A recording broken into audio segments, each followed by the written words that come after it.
الحمدللہ وکفا وسلام علی عبادہ الذین اصطفی اما بعد اعوذ باللہ من الشیطان الرجیم بسم اللہ الرحمن الرحیم رب اشرح لی صدری ویسر لی امری واحلل عقدۃ من لسانی یفقهوا قولی واجعل لی وزیرا من اہلی اللہم علمنا رشدنا واعذنا من شرور انفسنا اللہم ارنا الحق حقا وارزقنا اتباعہ وارنا الباطل باطلا وارزقنا اجتنابہ آمین ثم آمین۔ سورہ الانعام آیت نمبر 55 تک ہم نے کر لیا تھا۔ کہاں تک؟ 65 تک ہم نے کر لیا تھا۔ آج آیت نمبر 66 سے کریں گے ہم۔ اعوذ باللہ من الشیطان الرجیم۔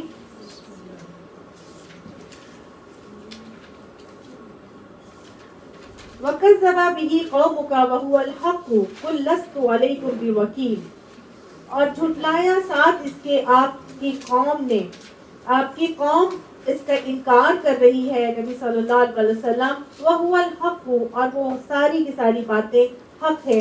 تو آپ ان سے کہہ دیجئے قُل لَّسْتُ عَلَيْكُم بِوَكِيلٍ، میں تمہارے اوپر حوالہ دار بنا کر نہیں بھیجا گیا ہوں۔ آپ صلی اللہ علیہ وسلم کو کچھ اعلان کرنے کے لیے کہا جا رہا ہے کہ آپ لوگوں کو کہہ دیں، اگر لوگ آپ کی باتوں پر انکار کرتے ہیں تو آپ انہیں کہتے ہیں کہ میں آپ کے اوپر حوالہ دار بنا کر نہیں بھیجا گیا ہوں۔ اللہ کی ساری باتیں جو آپ تک پہنچی ہیں، اللہ کے نبی کے ذریعے سے پہنچی ہیں، وہ سب کیا تھی؟ وہ عین حق تھی۔ تو پیچھے ہم پڑھ کر آئے ہیں کہ رسالت کا صحیح عقیدہ بتایا گیا، اور بتایا گیا کہ نبی صلی اللہ علیہ وسلم کی تمام باتوں کو بلا چوچنا جو ہے وہ مان لینا چاہیے، اور وہ چونکہ مان کے نہیں دے رہے تھے مشرکین مکہ، تو ہر دھرمی پر ڈٹے ہوئے تھے، تو ان کو اس حوالے سے جو ہے وہ نبی صلی اللہ علیہ وسلم کو طریقہ بتایا گیا کہ آپ کا کام یہ نہیں ہے کہ آپ ان کے اوپر اپنی جان کو ہلاک کریں اور آپ غم میں جو ہے وہ اپنے آپ کو بھلائیں، بس یہ کہ اللہ کی طرف سے جو معاملات ان کے لیے طے ہونے کا وقت مقرر ہے وہ ہو کے رہیں گے۔ پچھلی قومیں تھی جن کے اوپر بھی عذاب اللہ کی طرف سے آیا تھا، اور اللہ نے اپنی ناراضگی کی اور قوموں کو عذاب دینے کی پچھلی ہی جو ہمارا لیکچر تھا اس میں ہم نے شکلیں پڑھی تھی، کہ جو پچھلی آیت میں تھی کہ اللہ سبحانہ تعالیٰ اس بات پر قادر ہے کہ وہ تم پر کوئی عذاب اوپر سے نازل کر دے یا تمہارے قدموں کے نیچے سے برپا کر دے، یا تمہیں گروہوں میں تقسیم کر کے ایک دوسرے کو گروہ کی طاقت کا مزہ چکھا دے۔ تو بس اللہ سبحانہ تعالیٰ اس بات پر قادر ہے کہ وہ جو چاہے جب چاہے جیسے چاہے کر سکتا ہے۔ تو لہٰذا آپ کا کام کیا ہے؟ نبی صلی اللہ علیہ وسلم جو کہ دین کے داعی تھے، ان کے حوالے سے مجھے آپ کو سب کو یہ بات سمجھائی گئی کہ ان کو بتا دو کہ جو حقیقت ہے وہ حقیقت ہے، وہ ویسی ہی ہے، ماننا ہے تو مان لو، نہیں ماننا انکار کر کے رہنا ہے۔ تو بس پھر کوئی بھی کسی کے اوپر حوالہ دار بنا کر نہیں بھیجا گیا۔ اور لِكُلِّ نَبَإٍ مُسْتَقَرٌّ وَسَوْفَ تَعْلَمُونَ، ہر خبر کے ظہور میں آنے کا ایک وقت مقرر ہے، ان قریب تم کو خود ہی انجام معلوم ہو جائے گا۔ وَسَوْفَ تَعْلَمُونَ، یعنی ان قریب تم جان لو گے۔ وَإِذَا رَأَيْتَ الَّذِينَ يَخُوضُونَ فِي آيَاتِنَا، اور جب تم دیکھو اے محمد صلی اللہ علیہ وسلم کہ الذین یخوضون، وہ لوگ جو ہماری آیات پر یخوضون یعنی نکتہ چینی کر رہے ہیں۔ کس بات پر نکتہ چینی کر رہے ہیں؟ فی آیاتنا، ہماری آیات کے اوپر نکتہ چینیاں کر رہے ہیں۔ نکتہ چینیاں کیا ہوتی ہیں؟ خواہ مخواہ کی بحث، خواہ مخواہ کی حجت بازی، نہیں یہ ایسے نہیں ہے، نہیں یہ ایسے ہے، اس کا یہ مطلب نکلتا ہے، اس کا یہ مطلب نہیں نکلتا، کہاں لکھا ہے شراب حرام ہے، کہاں لکھا ہے سروں پہ جو ہے وہ کور کیا جائے، کہاں لکھا ہے کہ جی بیوہ کی عدت 4 مہینے 10 دن ہے، اور وہ بھی عدت کرے گی وہ جس کا وضع حمل ہو گیا، اور وہ بھی 4 مہینے 10 دن کرے گی، کہاں لکھا ہے؟ اس طرح کی تو بات نہیں۔ تو اللہ سبحانہ تعالیٰ کی آیات کے اوپر مختلف لوگوں کے مختلف رویے ہر دور میں رہے، پہلے بھی تھے، آج بھی ہیں، اور آگے بھی چلتے رہیں گے۔ ہاں مہاں کی کٹ حجتی، بحث بازی اور فضول میں باتیں کرنا، نکتہ چینیاں کرنا، ٹونٹ کرنا، قرآن کو ڈیفیم، اسلام کو ڈیفیم کرنے کے لیے، اللہ کے احکامات پر اعتراضات کرنے کے لیے لوگ یہ رویے ہمیشہ سے اپناتے رہے۔ تو اللہ سبحانہ تعالیٰ نے کہا کہ تم جب دیکھو اے نبی، یا مجھے اور آپ کو بھی حکم ہے کہ جب بھی ہم دیکھیں ان لوگوں کو جو یخوضون کر رہے ہیں، جو نکتہ چینیاں کر رہے ہیں اللہ کی آیات کے اوپر، تو کیا کرنا چاہیے؟ ان کے ساتھ جا کے بحث مباحثہ کرنا چاہیے، ان کے ساتھ جا کے ان کو کلیریفائی کرنا چاہیے، جس کا کام ہی نکتہ چینیاں کرنا ہو یا بحث مباحثے کرنے ہو یا ٹٹ فور ٹیٹ کر کے خواہ مخواہ کٹ حجتی اور بحث برائے بحث کا معاملہ کرنا ہو، تو اس کا مطلب کیا ہوتا ہے کہ وہ سیدھا نہیں ہونے والا، اس کے دماغ میں فطور ہے، اس کے دماغ میں ٹیڑھ ہے، تو اس سے بحث کرنے کا فائدہ کوئی نہیں ہونا۔ حدیث قرآن بتاتا ہے فذکر ان نفعت الذکریٰ، نصیحت اس وقت کرو کہ جب تم دیکھو کہ نصیحت فائدہ مند ہوگی۔ تو یہ تو بحث برائے بحث خواہ مخواہ کی حجت بازیاں آپ نے دیکھا ہوگا ٹی وی میں بھی، یا کچھ ایسے شوز ہوتے ہیں ٹاک شوز بھی، اس میں بھی بیٹھ کے خواہ مخواہ کی باتیں بحث برائے بحث کرے چلے جائیں گے، نہ ادھر کا پتہ نہ ادھر کا پتہ، صرف اور صرف ٹائم گزارنے کے لیے یہ احکامات جیسے کہ ہاتھ کاٹنا، قطع ید کی حد ہے نا، اس کے اوپر بیٹھ باتیں کرتے رہیں گے کہ اگر ہم نے کاٹ دیا تو پورا پاکستان ٹنڈا ہو جائے گا، یا ہم کیسے کر دیں جی اٹھا کے ان کو زانی کو جو ہے وہ 100 کوڑے مارو یا اس کو سنسار کر دو، یہ تو بڑی وحشیانہ سزا ہے، اسلام کی سزائیں بڑی خراب اور وحشیانہ ہے، وہ نہیں ہونی چاہیے۔ اس قسم کی جو اللہ تعالیٰ نے سزائیں ہمیں بتا دی، حدیں مقرر کر دی، اس کے بارے میں خواہ مخواہ میں بحث بازی کرتے ہیں، تو ہم کیا کریں گے؟ اب ان کے سامنے جا کر ان سے ٹٹ فور ٹیٹ کریں گے؟ ہمیں کیا کرنا چاہیے؟ وہاں سے اچھا چلیے، جن کو تو پتا ہے، جنہوں نے پڑھا ہوا ہے قرآن ڈیٹیل سے، ان کو تو پتا ہے، وہ تو سوال کے جواب دے رہے ہیں۔ عام عوام کیا سوچ رہے ہیں اس حوالے سے؟ کیا آپ لوگوں کے مائنڈ میں آتے کیا کرنا چاہیے؟ عمومی طور پر مجھے جواب یہ ملتا ہے کہ اللہ نے حکم دیا نا کہ برائی کو دیکھو تو اس کو ہاتھ سے روکو، نہیں تو زبان سے روکو، نہیں تو پھر دل میں برا جانو۔ تو بھائی وہ غلط بات کر رہے ہیں تو ہم ان کو روکیں گے، ہم کیوں نہ روکیں؟ وہ دیکھیں ایک اور بھی بات آئی، کوشش تو کرنی چاہیے، کیونکہ پھر ہم اس حدیث پہ عمل پیرا نہیں ہو رہے ہوں گے، ہمیں تو کوشش کرنی چاہیے کہ ہم انہیں روکیں۔ اللہ کا کیا، اللہ کے ہاں ہماری حجت تمام ہو جائے گی۔ ایک اور جواب آیا جو کہ عمومی طور پہ سب کے جواب یہی ہیں۔ اللہ کا کیا جواب؟ اللہ نے کہا فَأَعْرِضْ عَنْهُمْ، ان سے اعراض کرو، ان سے منہ موڑ لو، ان سے دور ہو جاؤ، وہاں سے چلے جاؤ۔ سمجھ آ گیا؟ بے رخی برت لو ان لوگوں کے ساتھ، کیونکہ جس کا کام ہی بحث برائے بحث ہے، اس کو تم نہیں سمجھا سکتے۔ اس کے ساتھ تم بات کرو گے وہ اور بات کرے گا، تم بات کرو گے وہ چوتھی بات کرے گا۔ اس نے دماغ میں ٹیڑھ ہے، وہ سیدھا ہونے والا نہیں ہے، اس نے نہیں ہونا سیدھا۔ تو آپ کیا کریں؟ آپ اعراض کر لیں، ایسے لوگوں سے دور ہو جائیں، منہ موڑ لیجئے ان لوگوں سے۔ تو پھر اگر ہم منہ موڑ لیں گے تو پھر تو ہم اس حدیث پر عمل پیرا ہی نہیں ہوں گے کہ برائی کو برائی ہوتے ہوئے دیکھیں تو ہم اس کو روک نہیں رہے، تو پھر تو ہم نے حق ادا نہیں کیا، ہم نے تو اللہ کے حجت تمام نہیں کی۔ پھر ہم کیا کریں؟ اللہ نے آگے ہی جواب اس کا دیا، کب تک ان سے دور ہو جاؤ؟ حتی یغوصوا فی حدیث غیرہ، جب تک کہ وہ کسی دوسری بات میں نہ لگ جائیں، کوئی دوسری باتیں کرنے نہ شروع ہو جائے۔ سمجھ آئی؟ ہاں، جب آپ وہ دیکھ رہے ہیں نا کہ یہاں بیٹھی ہے، اس کے سامنے خوب باتیں کریں گے، اس کو چڑھائیں گے، اس کو تپائیں گے، یہ بولے گی کچھ نہ کچھ، آپ نے کیا کرنا ہے؟ اٹھ جائیں وہاں سے، چلے جائیں۔ ہاں، کب تک؟ جب تک کہ وہ کسی دوسرے باتوں میں نہ لگ جائے۔ کئی دفعہ ہماری فیملی میں اس طرح ہو جاتا ہے، اپنوں میں اس طرح کی باتیں ہو جاتی ہیں، اب اپنوں کو چھوڑ دیں گے کیا؟ اب آپ دیکھیں نا، کچھ لوگ ہیں جیسے شادی بیاہ کے معاملات لے لیجیے، کیا ہوتا ہے؟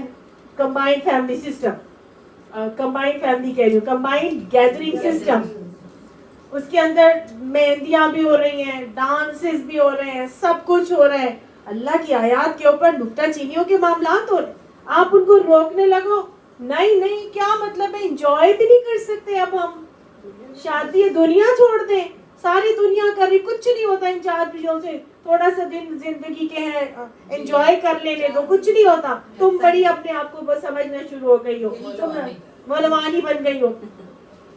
یہ چھوٹی سی مثال دی ہے میں نے آپ کو۔ اس طرح ہماری زندگی میں اپنوں کے ساتھ کئی مرتبہ ایسی چیزیں ہو جاتی ہیں کہ وہ نکتہ چینیاں اپنے عمل سے ثابت کر کے دکھا رہے ہوتے ہیں، کئی مرتبہ قولی طور پہ کر رہے ہوتے ہیں، کئی مرتبہ عملی طور پہ کر کے دکھا رہے ہوتے ہیں۔ اور یہ ثابت کرنا چاہ رہے ہوتے ہیں کہ as if they don't bother کہ وٹ ایور اللہ کا حکم ہے ہمیں اس سے کوئی فرق نہیں پڑتا, بس جو ساری دنیا کر رہی ہے ہم بھی وہی کریں. اب یہ نام بن چکا ہے, اب یہ فیشن بن چکا ہے, اب سب کوئی ایسے کرتا ہے. اگر ہم نہیں کریں گے تو ہم تو آؤٹ کاسٹ ہو جائیں گے, ہمیں تو لوگ ایکسیپٹ نہیں کریں گے, ہماری بچوں کے رشتے کہاں سے ہوں گے. اب وہ لوگ آئے ہیں تو ہمیں اس طرح ان کے ساتھ رکھ رکھاؤ میں یہ چیزیں کرنی پڑیں گی. کئی چیزوں میں انسان یہ چیزیں کر لیتا ہے, تو کیا اپنوں پیاروں کو چھوڑ دیں, اپنی بہن کو چھوڑ دیں, اپنے بھائی کو چھوڑ دیں؟ نہیں چھوڑیں گے. رحم کے رشتوں کو کاٹیں گے نہیں, اس وقت تک چھوڑیں گے حتی یغوصوا فی حدیث غیرہ, جب تک کہ وہ والا عمل چھوڑ کر کسی دوسرے عمل میں مبتلا نہیں ہو جاتے, کسی دوسرے کام میں مشغول نہیں ہو جاتے. سمجھ آ گئی؟ حدیث غیرہ کا کیا مطلب ہے؟ کسی دوسری بات میں لگ جائے. ایک کام سے جب وہ ہٹیں گے تو آپ دوسری کام میں لگے, آپ اب ان کے ساتھ دوبارہ سے چلے جائیں. اب آپ گئے شادی بیاہ کے معاملے میں اور موقع پر آپ کے اپنے بھائی کے بچے کی شادی ہے اور وہاں دنیا جہان کی خرافات ہو رہی ہیں. آپ کو پتا ہے کہ یہ چیزیں نہیں جائز اسلام کے اندر, خرافات میں آپ وہاں سے اٹھ کے چلے آئیں. کب تک اٹھ کے چلے آئیں؟ جب تک وہ غلط عمل میں شامل ہیں. ہاں, جب وہ غلط عمل ختم ہوگا آپ پھر اپنی محبت لے کے ان کے پاس پہنچ جائیں. سمجھ آ گئی؟ آپ کا اٹھنا اس بات کا ثبوت ہوگا کہ آپ کو ان کی وہ چیز پسند نہیں آئی کیونکہ اللہ کو پسند نہیں. سمجھ آ گئی؟ لڑنا نہیں ہے, ان کے اوپر نکتہ چینیاں نہیں کرنی. قرآن میں آتا ہے نا کہ تم ان کے خداؤں کو برا مت کہو, نہیں تو وہ بدلے میں تمہارے خدا کو گالی دیں گے. جی, تمہارے سچے رب کو گالی دیں گے. تو کوئی ضرورت نہیں ہے بحث برائے بحث کرنے کی, اپنے عمل سے صرف ثابت کر کے دکھانا ہے کہ آپ اللہ کو یہ چیزیں پسند نہیں ہیں اور آپ وہ کام نہیں کریں گے جو اللہ کو ناراض کرنے والا ہوتا ہے. مومن کو طریقہ یہ سکھایا گیا ہے قرآن پاک میں, وَإِذَا مَرُّوا بِاللَّغْوِ مَرُّوا كِرَامًا, جب بھی مومن کا گزر کسی لغو کام سے ہوتا ہے, لغویات سے ہوتا ہے. ایسے لغو کہتے ہیں ہر وہ چیز جو بے فائدہ ہے, بے فضول ہے, جس کا نہ دنیا میں فائدہ نہ آخرت, بلکہ نقصان ہی ہے نقصان. تو مومن جب ایسے لغویات سے اس کا گزر ہوتا ہے, تو جہاں پہ لوگ بحث برائے بحث کر رہے ہیں یا قرآن کی آیات کے اوپر کفر کا رویہ اختیار کر رہے ہیں, تو پیچھے سورہ نساء میں ہم نے یہ چیز پڑھی تھی کہ اللہ تعالیٰ نے فرمایا تھا سورہ نساء میں کہ جب تمہارا گزر کسی ایسی جگہ پر ہو جہاں لوگ اللہ کی آیات کے خلاف کفر بک رہے ہوں تو تم وہاں پر نہ بیٹھو. اللہ نے وہاں پہ یہ بتایا تھا کہ اگر تم وہاں پر بیٹھو گے تو تم گویا انہی میں سے ہوگے. ٹھیک ہے, وہاں اللہ تعالیٰ نے یہ بتایا تھا. مومن کو طریقہ یہ سکھایا وہاں نہ بیٹھے بلکہ یہ لغویات سے گزر جائیں, اور وہ کیسے گزرے؟ کرامہ, بڑے ہی باعزت طریقے سے وہاں سے گزر جائیں. جیسے کوڑے کا ڈھیر پڑا ہوا ہے, وہاں گندی بدبو آ رہی ہے, تو آپ کیسے گزرتے ہیں؟ ناک پہ آپ ہاتھ کپڑا رکھتے ہیں اور آپ چپ کر کے آرام سے گزر جاتے ہیں. کبھی بھی آپ نے کوڑے کے ڈھیر کو وہاں بورڈ کر دیکھا نہیں ہے کہ اسمیل کس چیز کی آتی ہے, میں دیکھوں تو صحیح, کبھی بھی نہیں نا کیا. عزت سے کیسے گزرتے ہیں؟ آرام سے چپ کر کے خاموشی سے, ناک پہ کپڑا رکھا, منہ دوسری سائڈ پہ کیا اور جلدی سے وہاں سے گزر جاتے. تو یہ لغویات سے جہاں پر بھی اس قسم کے کام ہو رہے ہوں, جہاں پہ اللہ کی آیات کے اوپر نکتہ چینیوں کے معاملات ہو رہے ہوں, وہاں سے کیسے کرنا ہے؟ اعراض کرنا ہے اور عزت کے ساتھ وہاں سے گزر جانا ہے. پہلے کہا تھا وہاں نہ بیٹھو کیونکہ اگر تم وہاں بیٹھے تو انہی میں سے ہو جاؤ گے. اب کہا جا رہا ہے اس وقت تک نہ بیٹھو جب تک کہ وہ دوسری کسی کام میں نہ مشغول ہو جائیں. ٹھیک ہو گیا؟ اسی طرح نان مسلم تہوار بھی اسی سینس میں آتے ہیں نا, سب چیزیں, تمام کی تمام چیزیں. وَإِمَّا يُنْسِيَنَّكَ الشَّيْطَانُ, اور اگر بھلاوے میں ڈال دے تم کو شیطان. ظاہر ہے شیطان ہمارے ساتھ لگا ہے, کئی مرتبہ ایسا ہوگا ہمارے ذہن میں ہی نہیں آئے گا اور ہم اس چیز میں لگ جائیں گے, ہم اس چیز میں جیسے شامل ہو جائیں گے اور ایک دم سے شیطان نے ہمیں بلاوے میں ڈال کے اس چیز میں شامل کرا دیا اور پھر اب ہمیں یاد آ گیا تو پھر اللہ فرماتا ہے فَلَا تَقْعُدْ بَعْدَ الذِّكْرَىٰ مَعَ الْقَوْمِ الظَّالِمِينَ، یاد آنے کے بعد پھر فَلَا تَقْعُدْ، اس میں ان کے ساتھ مت بیٹھنا۔ یہ بہت بڑی بات ہے۔ سمجھ آ گئی؟ اگر آپ بھولنے سے ان کے ساتھ شامل بھی ہو گئے اس چیز میں، اس لغویات میں ملوث ہو بھی گئے، کہ بشر ہے نا انسان، محبت میں آ کے کسی نے کھینچ کے آپ کو وہاں پہ کر لیا اور آپ کو ایک دم سے خیال آیا نہیں یہ تو اللہ کو ناراض کرنے والا کام تھا، نہیں مجھے نہیں، اس پر کیا کرنا؟ اللہ تعالیٰ نے کہا فلا تقعد، پھر وہاں پر مت بیٹھ، مع الذکر، جب تمہیں یاد آ جائے، مع القوم الظالمین، اس ظالم قوم کے ساتھ جو اللہ کی آیات کے اوپر نکتہ چینی کے معاملات کر رہے ہیں، قولی طور پہ کر رہے ہیں یا عملی انکار کے رویے اختیار کر رہے ہیں، تو تم پھر یاد آنے کے بعد وہاں پر مت بیٹھنا۔ اور بھولے سے تو جو کام کر دیا جائے ہماری شریعت میں اس پر پکڑ نہیں ہے، وہ بھول سے کیے جانے والے گناہ جو ہے وہ اللہ تعالیٰ نے معاف کر دیے مومنوں کے اوپر۔ وما علی الذین یتقون، اور نہیں ہے اوپر ان لوگوں کے جو تقوی رکھتے ہیں، من حسابہم، اپنے حساب کا، من شیء، کسی چیز کے بارے میں بھی، یعنی وہ جو کر رہے ہیں نا ان کے حساب میں سے کسی چیز کی ذمہ داری تقوی والے لوگوں کے اوپر نہیں۔ جو غلط کام دوسرے کر رہے ہیں ان کا حساب ان کے ساتھ ہے، جو مومن ہے اس کا حساب اس کے ساتھ ہے، جو اللہ کے تقوی کے ساتھ اپنے ٹائم گزارتا ہے اس کا معاملہ اس میں ہی دیکھنا ہوگا۔ وَلَٰكِن ذِكْرَىٰ لَعَلَّهُمْ يَتَّقُونَ، لیکن نصیحت کرتے رہو، نصیحت کرنا تمہاری ذمہ داری، نصیحت وَلَٰكِن ذِكْرَىٰ، یعنی کہ نصیحت کرنا ایمان والوں کا فرض ہے۔ کیوں؟ لَعَلَّهُمْ يَتَّقُونَ، شاید کہ وہ بھی تقویٰ کرنے لگ جائیں۔ تو ہماری نصیحت کیسے ان کو ہوگی؟ پھر اپنے عمل سے، اپنے رویے سے۔ ہم جب اٹھ کے وہاں سے جائیں گے دوسری جگہ پر اور پھر محبت کے ساتھ اگلے دن پھر اپنے بھائی کے گھر پہنچ جائیں گے ان کی ضروریات کو بٹانے کے لیے، ان کے کام کو پورا کرانے کے لیے، تو ان کو کیا ہوگا؟ ایک طرح سے ایک میسج پہنچ جائے گا کہ میں اس خرافات میں شامل نہیں ہوتی، لیکن میری محبتیں تمہارے ساتھ ہیں، تمہاری خوشیوں میں پوری طرح سے شامل ہوں، ہر چیز میں تمہارے لیے کروں گی، میری جان بھی فریفتہ تمہاری اولاد کے اوپر، تمہاری خوشیوں کے لیے ہر چیز میں کرنے کے لیے تمہارے لیے تیار ہوں گی۔ لیکن کیا ہے؟ ان کو نصیحت کرنا ہمارا فرض ہے، ہم ان کو چھوڑ نہیں سکتے، ہمارے اپنے پیارے ہوں یا دنیا میں کوئی بھی مومن لوگ ہوں، تمام لوگوں کے ساتھ مومن کا رویہ ایک ہی جیسا ہوتا ہے اور ایسے ہی ہونا چاہیے۔ اتنا انداز، خوبصورت انداز اللہ نے مجھے اور آپ کو سکھایا ہے کہ یہ وہ طریقہ اور رویہ ہے جس کی وجہ سے ہمارے رحم کے رشتے بچ جاتے ہیں، ہمارے رحم کے رشتے کٹنے نہیں ہیں۔ آج ہم 4 لفظ قرآن کے پڑھ لیتے ہیں، ہم اپنے آپ کو سکی ساویتری اور پتہ نہیں کیا سمجھنے بیٹھ لگ جاتے ہیں اور ایسے ججمنٹل ہو کے دوسروں پہ کفر کے فتوے لگاتے، اور نہ ہم جاتے ہیں، نہ آتے ہیں، نہ ملتے ہیں، نہ ملاتے ہیں، اور ہمارا ایک ایسا امیج بن جاتا ہے کہ ہمارے بہن بھائی بھی ہم سے کوفت کھانے لگتے ہیں، ہم سے ملنا پسند نہیں کرتے کہ یہ تو پتہ نہیں آگے یہی بولے گی، یہ تو آگے اس نے تو یہی بولنا ہے۔ مردوں کو بھی دیکھیں، کئی مرد ایسے ہوتے ہیں لوگ ان سے ملنا ہی نہیں چاہتے کہ اس نے تو آگے ہر دفعہ کوئی نہ کوئی بات ہی کرنی ہوتی ہے، رہنے دو ان کو، تو نہ ہی بلاؤ، وہ تو نہ ہی آئے تو اچھا ہے۔ تو ہمیں تو طریقہ اللہ نے پیارا سے سکھا دیا، جاؤ سب کچھ کرو، نہیں جاؤ گے تو ان کو نصیحت کون کرے گا؟ سمجھ آئی؟ آج لوگ کہتے ہیں کہ جی ہم جائیں، میلاد پہ جا سکتے ہیں کہ نہیں، ہم جی یاسین کا ختم کرا رہے کوئی، ہم اس پہ جا سکتے ہیں کہ نہیں؟ نہیں جائیں۔ آپ نہیں جائیں گے تو کیسے ان کو کوئی بتائے گا؟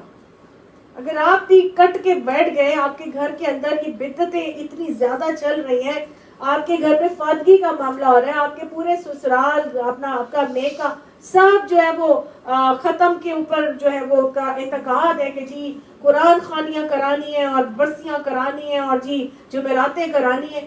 آپ کوئی قرآن پڑھ لیا، آپ کو پتہ ہے کہ دین میں، شریعت میں ایسا کوئی طریقہ نبی صلی اللہ علیہ وسلم کی سنت سے ثابت نہیں ہے۔ آپ کو پتہ چل گیا کہ بخشش کی دعا ہی ہے جو ہم نے پڑھنی ہے، تو آپ نے کیا کرنا ہے؟ اگر آپ چھوڑ دیں گے کہ نہیں، نہ میں جمعراتوں میں جاؤں گی، نہ میں سویم پہ جاؤں گی، نہ میں اس پہ جاؤں گی، سویم پہ تو چلے چلے جائیں گی آپ 10ویں پہ نہیں جاؤں گی, 20ویں پہ نہیں جاؤں گی, 40ویں پہ نہیں جاؤں گی.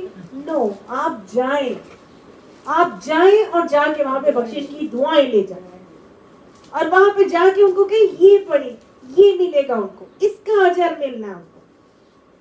تو ختم بدعت کو نکالنے کے لیے سنت کو جاری کرنا پڑتا ہے نا. تو اگر آپ جانا ہی چھوڑ دیں گے تو سنت کو کیسے جاری کیا جائے؟ تو پھر وہ کہتے ہیں کھانا بھی کھاؤ.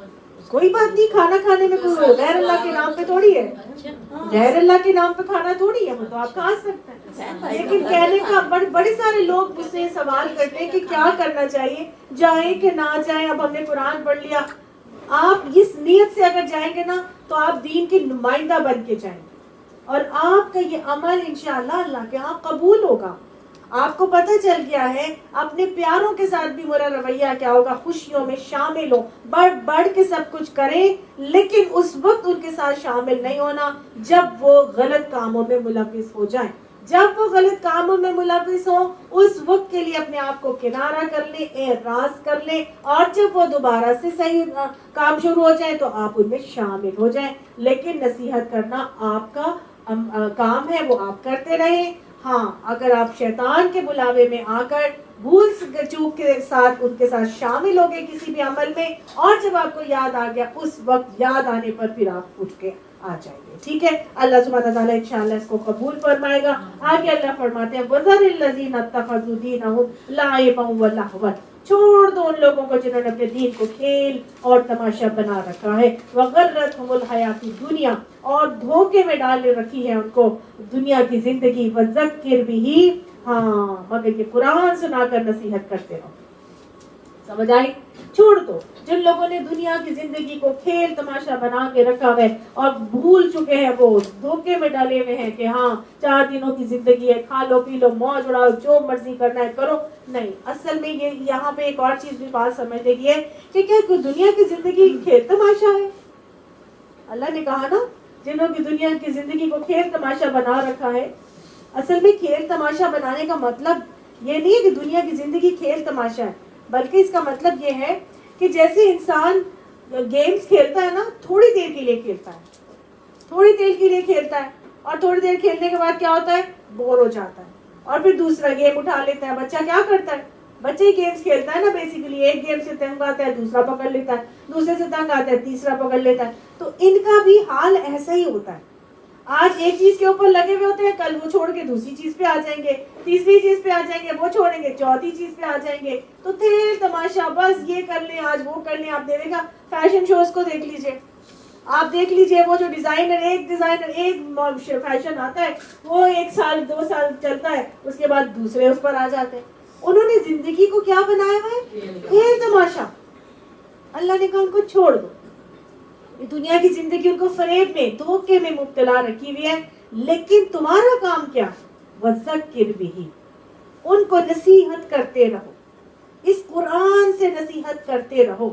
اس کا مطلب پھر بھی اللہ نے یہ نہیں کہا کہ چھوڑ دو ان کے اندر اس حال میں ڈوب رہے سمندروں میں تو تاریکیوں میں غرق ہو رہے ہیں تو ہونے دو. نہیں, میرا اور آپ کا کام ہے کہ ہم کیا کریں گے, ان کو اس قرآن کو سنا کر نصیحت کرنا ہے, تنبیہ کرتے رہنا ہے. کیوں, ان تبصل نفس بما کسبت, کہ کہیں کوئی شخص اپنے کیے کرتوتوں کے وبال میں گرفتار نہ ہو جائے. سمجھ آ گئی؟ تو نصیحت کرتے رہو, یہ نہ ہو کہ وہ اپنے وبال میں کرتوتوں کے وبال میں گرفتار ہو جائے. اور لیس لها من دون اللہ ولی ولا شفیع, اور اس حال میں گرفتار ہو کہ اللہ سے بچانے والا کوئی حامی, کوئی مددگار, کوئی سفارشی اس کے لیے نہ ہو. تو ایسے نہیں چھوڑ دینا. یہ بھی جو درد دل رکھتا ہے نا اس کو پتا ہے کہ وہ چاہتا ہے کہ نبی صلی اللہ علیہ وسلم کا منہج ہی تو یہ تھا نا کہ آپ صلی اللہ علیہ وسلم کہتے تھے کہ یہ جو بھولے ہوئے نا اللہ کو, یہ ان کو بھولا ہوا رب یاد کرا دوں, کیونکہ یہ اللہ کو بھلا کر جہنم کے حقدار بن رہے ہیں. میں ان کو کسی طرح جہنم کے گڑھوں میں گرنے سے بچا لوں. یہ تکلیف تھی نبی صلی اللہ علیہ وسلم. تو یہ تکلیف, یہ منہج نبی ہمیں اپنے دلوں میں رکھنا کہ ایسا نہ ہو کہ یہ اپنے کیے کرتوتوں کے وبال میں گرفتار ہو جائے اور پھر اس حال میں ہو کہ پھر کوئی بھی اس کو بچانے کے لیے نہ موجود ہو، نہ کوئی شفاعت کرنے والا، نہ کوئی دوست، نہ کوئی مددگار، کوئی بھی اس کو نہ ملے. تو آج دنیا میں یہ دیکھیں، یہ ایک ہے نا، یہ انسان کی حساسیت ہے، یہ انسان کے اندر کی تڑپ ہے کہ کوئی بھی تکلیف میں مبتلا نہ ہو، نہ دنیا کی تکلیف میں، نہ آخرت کی تکلیف میں. تو جب یہ تڑپ ہمارے دل میں آئے گی نا، تو انشاءاللہ ہماری زبان میں ضرور تاثیر ہوگی، ضرور اثر ہوگا. اللہ طریقے بھی سکھائے گا، اللہ آسانیاں بھی کرائے گا. اللہ نے کہا وَإِن تَعْدِلْ كُلَّ عَدْلٍ لَا يُؤْخَذْ مِنْهَا. اس دن حال یہ ہوگا کہ ہر ممکن چیز بھی فدیے میں دے کر اگر یہ چھوٹنا چاہیں تو وہ بھی ان سے قبول نہیں کی جائے گی. یعنی اللہ نے بتا دیا کہ وہ دن قیامت کا بے انتہا سخت ہوگا. تمام چیزیں بھی دے کے اگر فدیے میں اپنے آپ کو جہنم کے عذاب سے بچنے کے لیے، چھوٹنے کے لیے دینا چاہیں گے، اللہ وہ قبول نہیں کرے گا. نہ کوئی بچانے والا حامی آئے گا، نہ مددگار، نہ سفارشی، اور نہ ہی کوئی مال متاع فدیہ کے حوالے سے جو ہے وہ قبول کی جائے گی. کیا ہوگا؟ اولئک الذین ابسلوا بما کسبوا. یہ وہ لوگ ہیں جو اپنے کمائی کے نتیجے میں خود ہی پکڑے جائیں گے. لہم شراب من حمیم. ان کے لیے کھولتا ہوا پانی ہوگا. وعذاب علیم. اور دردناک عذاب ہوگا. بما کانوا یکفرون. اس اپنے انکار حق کے بدلے میں وہ جو کرتے رہے تھے. اللہم لا تجعلنا منہم. اللہ سبحانہ تعالیٰ نے تینوں آیات کے حوالے سے بتا دیا ہے کہ انسان کو، اگر ہم مسلمان یا انسان کو جہنم کے گڑھوں میں ڈلنے سے بچانے کے لیے ہر ممکن جو کرنا چاہتے ہیں یا کر سکتے ہیں وہ ہمیں کرنا چاہیے، اور اپنی کوششیں اس کے لیے لگا دینی چاہیے. بعض لوگ ہوتے ہیں وہ کہتے ہیں چھوڑو ہمیں کیا کر رہا ہے تو کرے، اپنی قبر میں اس نے جانا ہے. تو یہاں پہ ہمیں سکھایا جا رہا ہے، یہ تڑپ ہمیں اپنے دلوں میں پیدا کرنا ہے. ہمیں سوچ لینا ہے کہ اس دن اس کے کچھ بھی کام نہیں آئے گا، اور وہ اپنے ہی کمائی کے نتیجے میں پکڑے جائیں گے. اللہ، اور ان کو کیا ملے گا؟ کھولتا ہوا پانی اور دردناک عذاب ملے گا. یہ ان کو ملے گا جنہوں نے اپنی زندگی کو کھیل، تماشا اور تفریح بنا لیا. قل، اے نبی ان سے کہہ دیجئے، اندعو من دون اللہ. کیا میں ان سے پوچھو کہ کیا میں اندعو، کیا میں پکاروں من دون اللہ، اللہ کے سوا، ان کو پکارے ما لا ینفعنا، جو ہمیں نفع نہیں دے سکتے، ولا یضرنا، اور نہ ہی ہمیں ضرر دے سکتے ہیں. یعنی ان سے کہہ دیجئے نبی صلی اللہ علیہ وسلم، کیا اللہ کو چھوڑ کر ہم ان کو پکاریں جو نہ ہمیں نفع پہنچا سکتے ہیں نہ نقصان پہنچا سکتے ہیں. وَنُرَدُّ عَلَىٰ عَقَابِنَا، اور جبکہ اللہ ہمیں سیدھا راستہ دکھا چکا ہے، بعد اذ ہدانا اللہ، کہ وَنُرَدُّ یعنی ہم پھیر دیے جائیں، عَلَىٰ عَقَابِنَا، اوپر اپنی ایڑیوں کے، بعد اذ ہدانا اللہ، بعد اس کے کہ جب ہدایت دے چکا ہے ہمیں اللہ. یعنی اللہ جب کہ ہمیں ہدایت دے چکا ہے، اس ہدایت کے بعد کیا ہم ان کو پکاریں جو نہ ہمیں نفع دے سکتے ہیں نہ نقصان دے سکتے ہیں، اور ہم پھر اپنی الٹا انہی ایڑیوں پر پھر جائیں، الٹے پاؤں پھر جائیں؟ تو ہمارا حال تو پھر بالکل ایسا ہی ہوگا. کالذی استہوتہ الشیاطین، ہمارا حال تو پھر بالکل اس شیطان کا سا ہو جائے گا جسے شیطان نے صحرا میں بھٹکا دیا ہے. فی الارض حیران، وہ زمین میں حیران سرگردہ پھر رہا ہے. لہو اصحاب، اس کے لیے جو ہے وہ ساتھی ہیں، یدعونہ، وہ اس کو پکارتے ہیں، الی الہدی ائتنا، یہ آجا، ادھر آجا، یہ سیدھی راہ موجود ہے. اللہ سبحانہ تعالیٰ یہاں نبی صلی اللہ علیہ وسلم کو فرما رہے ہیں، اور مجھے آپ کو بھی بتایا جا رہا ہے کہ ان سے یہ کہو کہ کیا ہم اللہ کو چھوڑ کر ان کو پکاریں جو نہ ہمیں نفع دے سکتے ہیں نہ نقصان دے سکتے ہیں، اور جبکہ اللہ ہمیں سیدھا راستہ دکھا چکا ہے، تو کیا اب ہم الٹے پاؤں پھر جائیں؟ کیا ہم اپنا حال اس شخص کا سا کر لیں جسے شیطانوں نے صحرا میں بھٹکا دیا ہو اور وہ حیران اور سرگرداں پھر رہا ہو؟ طرح حال یہ کہ اس کے ساتھی اسے پکار رہے ہوں کہ ادھر آ، یہ سیدھی راہ موجود ہے. یعنی ساری چیزوں کے باوجود وہ پھر بھی کیا کر رہا ہے, وہ اپنی منمانی کر کے اپنی زندگی گزارنا چاہتا ہے. سیدھی راستے آنے کے باوجود بھی مومنوں کو کہا جا رہا ہے کہ وہ ایسے لوگوں کے بالکل پیچھے نہیں لگیں گے, اور بلکہ ان کو بھی اپنے ساتھ بلانے کی کوشش کریں گے, کیونکہ ان سے کہہ دو کہ قل ان ھدی اللہ ھو الھدی, حقیقت میں صحیح رہنمائی تو صرف اللہ ہی کی رہنمائی ہے. اللہم اہدنا الصراط المستقیم, اللہ یہ سیدھی راستے کی رہنمائی ہم سب کو بھی عطا فرما, اور ان سے یہ بھی کہہ دو وَأُمِرْنَا, اور مجھے حکم دیا گیا ہے لِنُسْلِمَ لِرَبِّ العالمین, کہ میں مالک کائنات کے آگے سر تسلیم خم کر دوں, یعنی مسلم ہو جاؤں. تو تمام چیزوں کے حوالے سے طریقہ رویہ بتایا جا رہا ہے کہ میں شیطان کے چنگل میں پھنسنے والا نہیں ہوں, میرے لیے اللہ کی ہدایت آ چکی ہے. مجھے حکم یہی دیا گیا ہے کہ سارے کے ساری چیزوں کو چھوڑ کے صرف اللہ کے آگے سر تسلیم خم کر دوں. وَهُوَ الَّذِي إِلَيْهِ تُحْشَرُونَ, کیونکہ وہی وہ ذات ہے جس کی طرف تم سب کو جمع کیا جانا ہے, تم سب کو سمیٹا جانا ہے. اللہ ہمیں جب تیرے پاس ہم سمٹ کر آئیں تو اللہ سبحانہ تعالیٰ ہمیں رسوائی سے بچا لینا, ہمیں سرخرو کر دینا. اللہ سبحانہ تعالیٰ اس دن کے عذابوں سے ہم سب کو محفوظ فرما لینا. وَهُوَ الَّذِي, اور وہ ذات ہے, خَلَقَ السَّمَاوَاتِ وَالْأَرْضَ بِالْحَقِّ, جس نے بنائے آسمان اور زمین بالکل حق کے ساتھ. وَيَوْمَ يَقُولُ, اور وہ اس دن کہے گا کن ہو جا, فیکون, اور وہ اسی دن ہو جائے گا. یعنی اللہ سبحانہ تعالیٰ نے آسمان و زمین کو برحق پیدا کیا, اور اس دن حال یہ ہوگا کہ اللہ سبحانہ تعالیٰ صرف کہے گا کن فیکون, سب کچھ ویسے کا ویسے ہی ہو جائے گا. یہ زمین آسمان اپنی پوری کی پوری حیت, ساخت, فزیکل اپیرنس ختم کر دیں گے. یوم تبدل الارض غیر الارض, زمین پوری کی پوری دوسری طرح سے بنا دی جائے گی, چٹیل ہموار میدان بنا دی جائے گی. اور اس کے علاوہ پہاڑ کیا ہو جائیں گے, دھلکی ہوئی رنگین اون کی مانند بالکل ریت بنا کے اڑا دیے جائیں گے.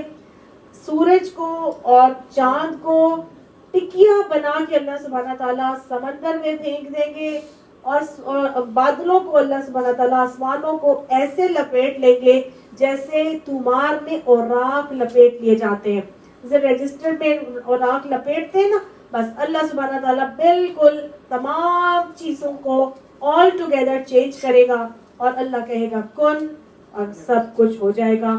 حشر اس دن برپا ہو جائے گا. وَلَهُ الْمُلْكُ, اور اس دن بادشاہت کس کے لیے ہوگی, وَلَهُ, صرف اور صرف اللہ ہی کے لیے بادشاہت ہوگی, اور اسی کی بادشاہی ہوگی. یوم ينفخ فی الصور, اس دن سور پہ پھونک مار دی جائے گی. حدیث میں آتا ہے کہ حضرت اسرافیل علیہ السلام منہ پر سور رکھ کر سر جھکا کر منتظر ہیں کہ کب اللہ سبحانہ تعالیٰ حکم دیں اور میں سور میں پھونک مار کر حشر قیامت برپا کر دوں. آپ صلی اللہ علیہ وسلم جب معراج پر گئے تھے تو آپ صلی اللہ علیہ وسلم نے حضرت اسرافیل علیہ السلام کو دیکھا تھا کہ وہ سور کو پکڑے ہوئے کھڑے تھے. سور کیا ہے, وہ سور ہے جیسے کہ آپ نے دیکھا ہوگا ایک سینگ نہیں ہوتا, جیسے ایک طرف سے پتلا ہوتا ہے دوسری طرف سے چوڑا ہوتا ہے. باجا تو نہیں کہتے اس کو نا, سینگ ہی ہوتا ہے اس کا نام. تو یہ جو یہودی جو ہے نا اذان کے لیے خاص طور سے اس کو استعمال کرتے ہیں, بگل. تو یہ یہاں ایک طرف سے پتلا ہوتا ہے دوسری طرف سے چوڑا ہوتا ہے. تو جب آپ پھونک ماریں گے نا تو وہ ریزوننس سے آواز دوسری طرف سے بھاری نکلتی ہے. پتلی پھینکتے ہیں آواز پتلی جگہ سے اور دوسری جگہ سے بھاری ہو کے نکلتی ہے. تو اس کو سور کہتے ہیں, جو سینگ نما ایک چیز ہے. تو اس کو پکڑ کے حضرت اسرافیل علیہ السلام کھڑے, اور اس کے اوپر جب پھونک ماریں گے اللہ کا حکم ہوگا تو قیامت برپا ہو جائے گی. تو اللہ تعالیٰ فرماتے ہیں اس دن سور میں پھونک مار دی جائے گی. عالم الغیب والشہادت, وہ غیب اور حاضر ہر چیز کا علم رکھنے والا ہے. وہ کون ہے, وہ الحکیم الخبیر, وہی ہے اللہ جو حکمت والا بھی ہے خبر رکھنے والا بھی ہے. اللہ اپنی پہچان عطا فرما, اللہ اپنی برہان عطا فرما. اللہ سبحانہ تعالیٰ ہمیں ایمان عطا فرما، یقین عطا فرما، اور اس پورے یقین کے ساتھ کہ تیرے علاوہ اور کوئی بھی لائق عبادت نہیں ہے، واحد رب العالمین ہے، الہ واحد ہے، هو اللہ احد ہے، اللہ الصمد ہے، لم یلد ہے ولم یولد ہے ولم یکن لہ کفوا احد ہے، کہ تیرے سے برابری کرنے والا بھی کوئی نہیں، ذات میں بھی تو واحد ہے، اختیارات میں تو واحد ہے، صفات میں تو واحد ہے، اور اللہ عبادات بھی صرف تیرے لیے ہی ہوں گی۔ اللہ آپ ہمیں اس بات کی توفیق عطا فرمائیے کہ ان صلاتی، یہ تمام ہماری نمازیں، و نسکی، اور ہماری تمام قربانیاں، و محیای، حتیٰ کہ ہماری زندگی بھی، و مماتی، اور ہماری موت بھی صرف اور صرف کس کے لیے ہوگی؟ للہ رب العالمین، اللہ رب العالمین کے لیے ہوگی۔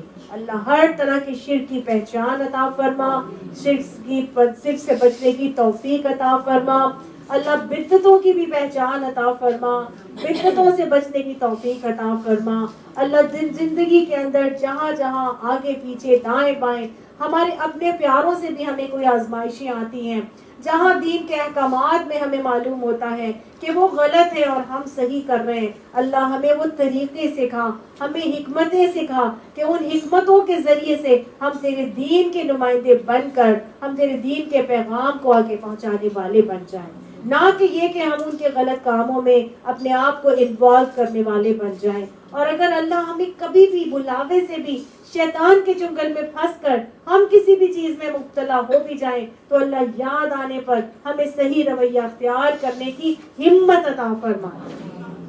اللہ سبحانہ تعالیٰ ہمیں ایسا بنا دے کہ ہم تجھے پسند آ جائیں، اللہ وہ ابراہیم علیہ السلام کی طرح کہ جنہوں نے شرک سے بھرے معاشرے کے اندر، جہاں پہ ہر جگہ بت پرستی تھی، وہاں پہ اللہ کا وحدانیت کا تو کوئی وجود ہی نہیں تھا، 50,000 بت تھے جن کو پوجا جاتا تھا، ہر چیز کا بت، اور وہ ایسے خاندان میں پیدا ہوئے کہ جہاں پر بت بنائے جاتے تھے، ان کے والد کی تو بتوں کی انڈسٹری تھی باقاعدہ طور پر، چاند کو پوجا جاتا، ستاروں کو پوجا جاتا، سورج کو پوجا جاتا، ہر چیز کا بت تھا۔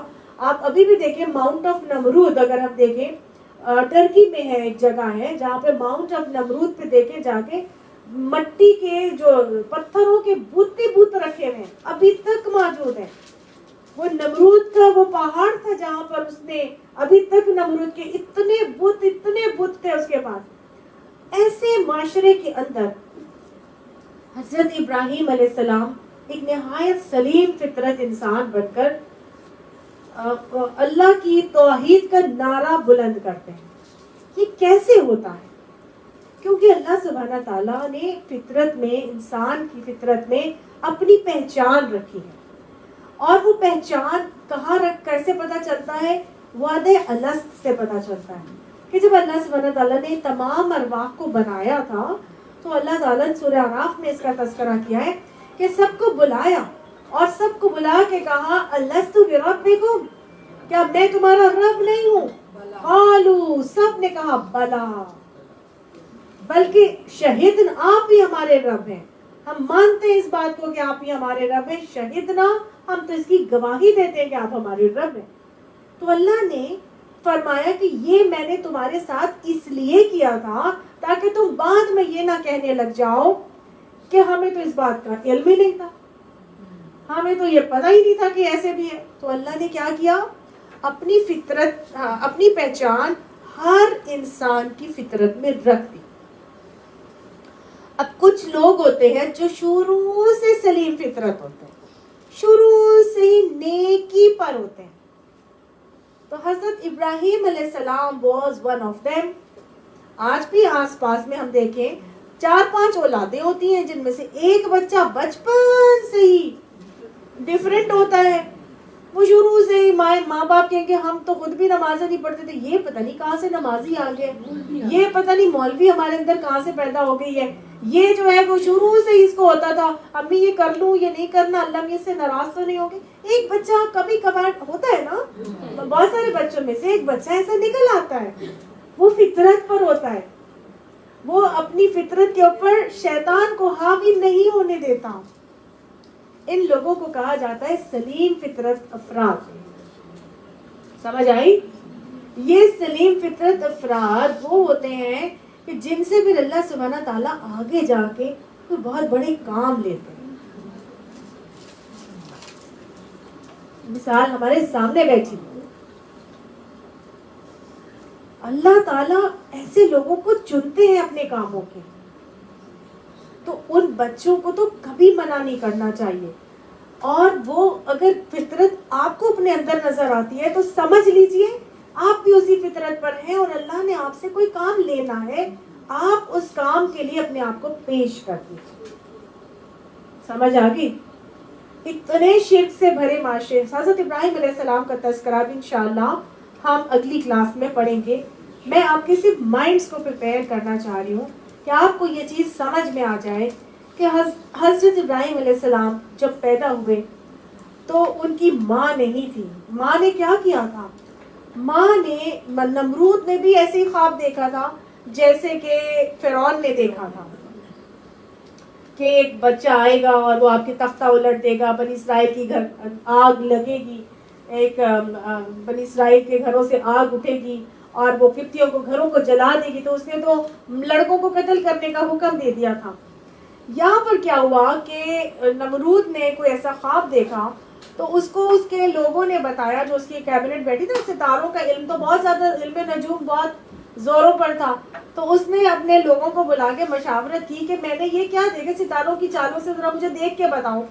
تو انہوں نے آگے سے بتایا کہ فلاں دن جو ہے نا کسی کا بچہ نہیں ہونا چاہیے، نہیں تو وہ جو بچہ اس دن پیدا ہو گیا نا اس نے تمہارا حکومت کا تختہ الٹ دینا ہے.